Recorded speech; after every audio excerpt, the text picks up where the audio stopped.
रविवार को स्वदेशी जागरण मंच मंडला द्वारा स्वदेशी अपनाओ विदेशी भगाओ जन जागरण यात्रा का आयोजन किया गया। आपको बता दें, यह रैली दोपहर 3 बजे दुर्गा मंदिर लालीपुर चौराहा से प्रारंभ हुई, जो नगर के प्रमुख मार्गों से होते हुए चलमन चौक तक पहुंची। यात्रा में नगर के व्यापारी, युवा, सामाजिक कार्यकर्ता और संगठन के लोग बड़ी संख्या में शामिल हुए। हाथों में तिरंगा और बैनर थामे कार्यकर्ताओं ने रास्ते भर विदेशी भगाओ स्वदेशी अपनाओ के गगनभेदी नारे लगाए। यात्रा के अंतिम पड़ाव चिलमन चौक पर विदेशी कंपनियों के खिलाफ विरोध स्वरूप उनका पुतला दहन किया गया। इस दौरान जोश और उत्साह से भरे लोगों ने यह संकल्प दोहराया कि अब विदेशी वस्तुओं का बहिष्कार कर भारतीय उत्पादों को प्राथमिकता दी जाएगी। कार्यक्रम में वक्ताओं ने कहा कि स्वदेशी को अपनाना ही देश की आर्थिक सुरक्षा और आत्मनिर्भरता का मार्ग है। साथ ही सभी नागरिकों से आह्वान किया है कि स्थानीय व्यापारियों का सहयोग करें और भारतीय उत्पादों को बढ़ावा दें। स्वदेशी जागरण मंच मंडला ने स्पष्ट किया है कि यह अभियान स्वदेशी सुरक्षा और स्वावलंबन के संकल्प को मजबूत करने के लिए निरंतर जारी रहेगा। मंडला से महेश मिथिलाई के लिए दीपक जाट की रिपोर्ट।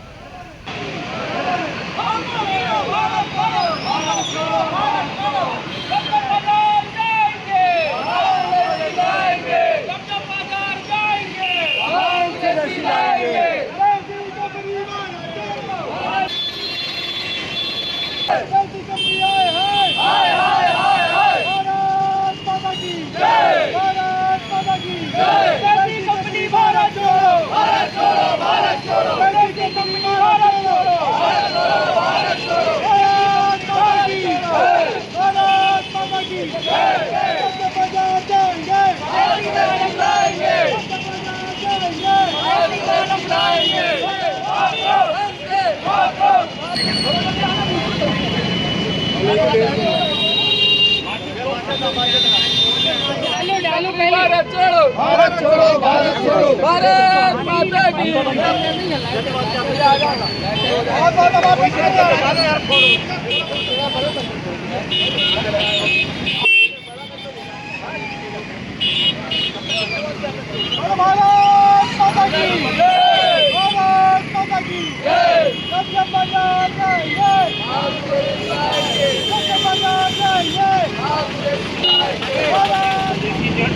जागरण मंच जिला मंडला सबका आभार व्यक्त करता है और सबसे अपील करता है कि स्वदेशी को अपनाना है और देश को बचाना है, ताकि हमारी देश की अर्थव्यवस्था और भारत दृढ़ हो, मजबूत हो।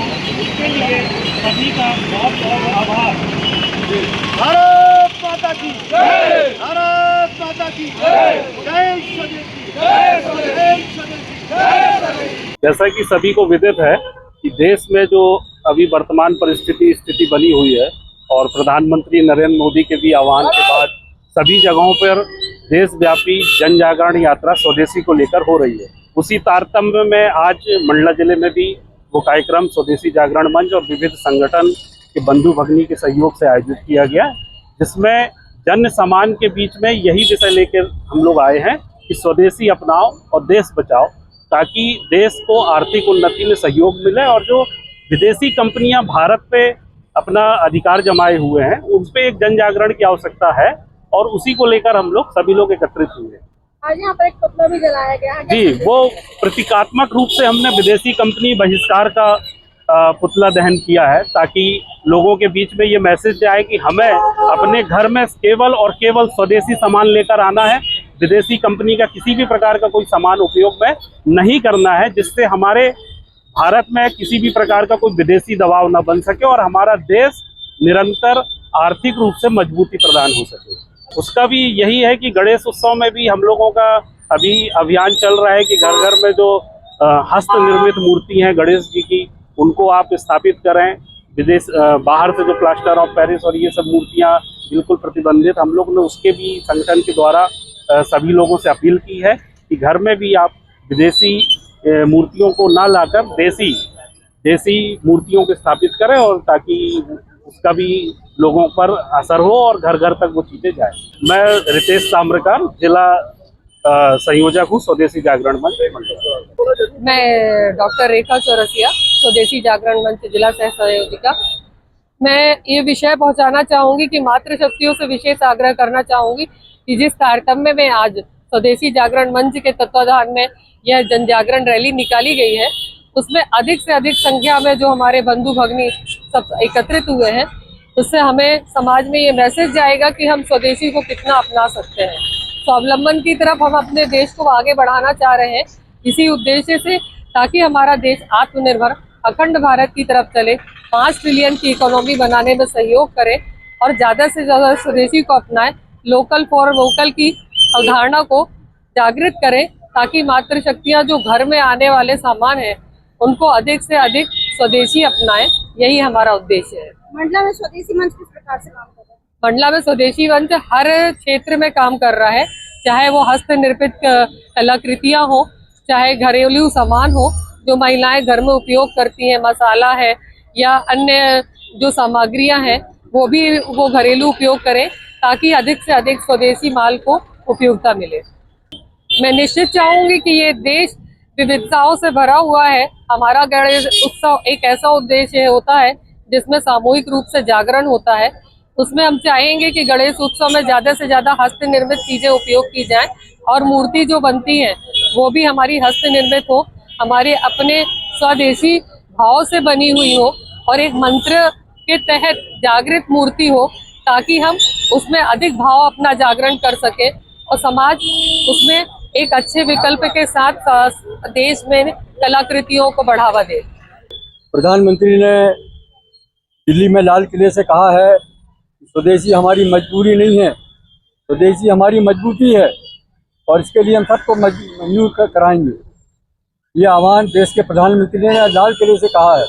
आज हमारे देश में चौथी अर्थव्यवस्था चल रही है।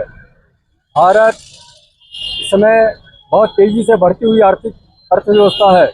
अमेरिका और चीन के बाद भारत का नंबर आता है, तो हमको इसको तीसरे नंबर पर ले जाना है और ये तभी होगा जब भारत स्वदेशी के रास्ते पे चलेगा। हम आत्मनिर्भर भारत बनाना चाहते हैं, लोकल फॉर वोकल बनाना चाहते हैं, स्वावलंबी भारत बनाना चाहते हैं, तो हमको अपने देश में उत्पादन बढ़ाना पड़ेगा और हमको अपने युवाओं को आत्मनिर्भर बनाने के लिए स्वयं स्वरोजगार विकसित करना पड़ेंगे। केवल सरकारी नौकरी के भरोसे बैठने से काम नहीं चलेगा। हमको आत्मनिर्भर बनाने के लिए अपने रोजगार विकसित करना पड़ेंगे, तब हम जाके तीसरी अर्थव्यवस्था बन सकेंगे। चीन और अमेरिका भारत को धमकी दे रहे हैं व्यापार में और हम दबाव डालते हैं और इस दबाव से हम तभी वंचित हो सकते हैं जब हम आत्मनिर्भरता की ओर बढ़ेंगे। आमजन को यही कि हम स्वरोजगार विकसित करें और अपने रोजगार के आधार पर अपने देश की वस्तुओं का उपयोग करें, उसको पहचानें कि कौन सी वस्तु हमारी है। सरकार हर चीज़ को नहीं रोक सकती, लेकिन जनता की जिम्मेदारी है कि स्वदेशी वस्तु का उपयोग करे। मैं विनायक तांबे स्वदेशी जागरण मंच का प्रांत सदस्य हूँ और मंडला का रहने वाला। इन विदेशी चीज़ों से इस देश में बहुत सारी तकलीफ़ें हैं। इन्होंने अनावश्यक किसी भी चीज़ के एक तो रेट बढ़ा रखे हैं और दूसरी चीज़ इन्हीं चीज़ों की बिक्री मार्केट में हो रही है। इन सब चीज़ों को यहाँ से हटा बंद करके और अपने देश की चीज़ें बेचना चाहिए। मैं इस चीज़ के लिए आज इस विरोध करने के। कितना सफल है स्वदेशी? स्वदेशी जी यहाँ से सफल तो बहुत हो चुका है, मगर अपन चाहते हैं अपने देश का जो बना हुआ सामान है या अपने जो लोकल बना हुआ सामान है उसको बढ़ावा दिया जाए और इस देश के पैसे जो है या मनी जो है इसी देश में रहे। मेरा मानना ये है, ऐसा होना चाहिए। नहीं, बढ़ने के लिए क्या है, विदेशी चीज़ों से बढ़ने का नहीं, अपने देश की चीज़ों से आएगा फर्क। आज नहीं तो थोड़े समय बाद ही सही, मगर धीरे धीरे इस पर प्रभाव डालने पर इसका फर्क आएगा। क्या नाम है आपका? किशोर सिहानी, गृहस्थी किराना, नेहरू चौक।